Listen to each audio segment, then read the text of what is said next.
Michael Jackson. Oh, Youpi Gobird. Joker. Je suis déguisée ce soir en avatar. Alors ce soir, je suis déguisé en Prince Charles. Un nombre incalculable de stars au mètre carré. Pourtant, nous ne sommes pas à Hollywood, mais à Waterloo, dans le nord de la France. Car ici, on l'a bien compris, rien de tel qu'une bonne soirée déguisée pour s'éclater. Je pense qu'on s'amuse plus dans une soirée déguisée que dans des soirées normales. On a moins de timidité, moins de... On se lâche, voilà, il n'y a pas d'autre mot, on se lâche. Moins d'inhibition et plus d'ambiance, c'est le secret des soirées déguisées. Les plus branchés ne s'y sont d'ailleurs pas trompés. Ces derniers temps, ils ne jurent plus que par les bals masqués. En clair, si on veut être dans le coup, cette année, pas d'amusement sans déguisement. Salut Marie-Pierre. Bonjour. Ça va? Caroline est restauratrice et comme tous les ans, elle a prévu d'organiser une grosse fête pour ses employés. Cette année, tendance oblige, elle a opté pour une soirée déguisée. C'est vrai que moi, ce que j'aime bien dans les soirées déguisées, c'est vraiment voir les gens sous une autre forme. Ça montre après un peu une deuxième personnalité. Il ne lui reste plus qu'à choisir le déguisement qui fera mouche.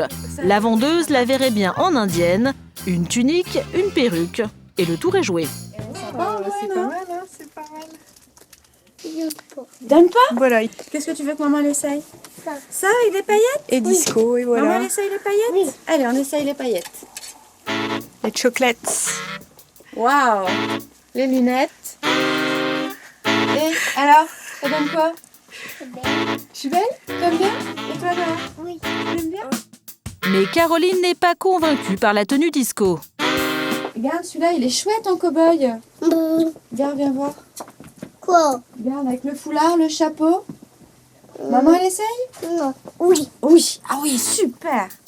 La tenue de cow-boy mettra-t-elle tout le monde d'accord? Oui. Tu reconnais plus maman, hein? Ça, c'est un vrai déguisement, hein? Oui. Avec des longs cheveux. Je te connais. Tu me reconnais, toi? Oui. Voici qui lutte. C'est comme Lucky Luke? Oui. C'est bon? Maman. Oui. On prend celui-là? La tenue de cow-boy fait donc l'unanimité. Espérons qu'elle fera son effet le jour J. Prix de la location, 40 €. Mais des costumes, on en trouve à tous les prix. De 18 € pour une robe de bal à 120 € pour les plus travaillés comme ce déguisement de sumo. Pour Harry Potter ou Avatar, les cartons du moment comptaient 70 €. Mais pour être sûr de ne pas se tromper, mieux vaut choisir une valeur sûre. Le costume qui marche le mieux actuellement, et depuis quelques temps d'ailleurs, c'est les soirées disco. Donc ça, c'est l'explosion et toutes les semaines, tous les week-ends, on se déguise en disco. Pantalons lamés ou pattes d'éléphant, des looks on ne peut plus festifs. Seul problème, pour les porter, mieux vaut avoir la taille mannequin. Mais rassurez-vous, si vous avez quelques kilos en trop, voici quelques astuces pour apprivoiser le disco. Donc, quand les tailles de nos pattes d'EF ne sont pas suffisantes, on propose aux personnes d'utiliser leurs propres pantalons et de rajouter ça sur le bas du mollet. Et n'hésitez pas à tout miser sur les accessoires, perruques, lunettes ou chapeaux, effet garanti à prix mini. Et ça ne s'arrête pas là, ici on propose aussi des costumes pour les grandes tailles. Voilà, donc celle-ci c'est une robe espagnole, destinée principalement aux grandes tailles. Elle est dans une matière qui est très extensible, noire, et la fin de la robe se termine par un biseau, ce qui casse un petit peu les formes. Mais pour avoir un costume parfaitement ajusté, la meilleure solution, c'est encore de le faire soi-même. Pour Annie, hors de question d'acheter, ni même de louer un déguisement. Je fais mes costumes depuis plus de 30 ans. Au fil des années, Annie est devenue une vraie pro du déguisement. Elle en a confectionné des dizaines pour elle et ses enfants.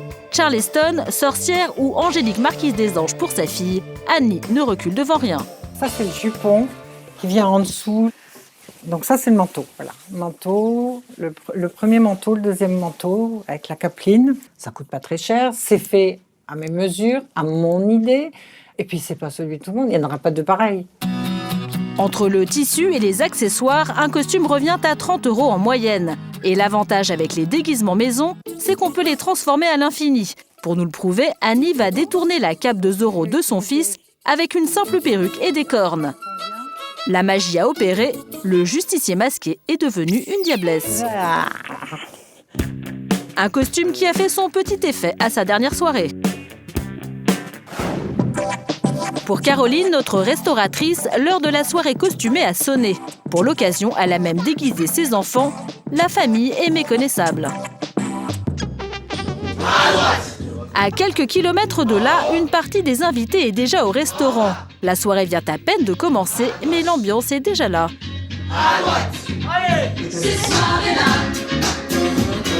La musique à fond, les invités déchaînés. Caroline est la première surprise.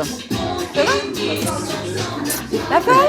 Nickel. Alors là, tu cartonnes. Il faut dire que les invités ont joué le jeu jusqu'au bout et visiblement derrière leur masque, ils sont bien partis pour se lâcher. On se reconnaît pas, on sait pas en quoi on est déguisé, c'est vraiment c'est génial. Et ce qui devait arriver arriva. La soirée déguisée de Caroline est une vraie réussite. Elle en a même perdu sa perruque. Une super bonne ambiance dès le départ. On a même été épatés par tous les déguisements qu'on a vus. C'était vraiment super chouette. Ça donne envie de recommencer l'année prochaine, de refaire le même style de soirée. Car ces soirées ont un dernier avantage. Comme tout le monde joue un rôle, on peut inviter toujours les mêmes personnes. Aucun risque de se lasser.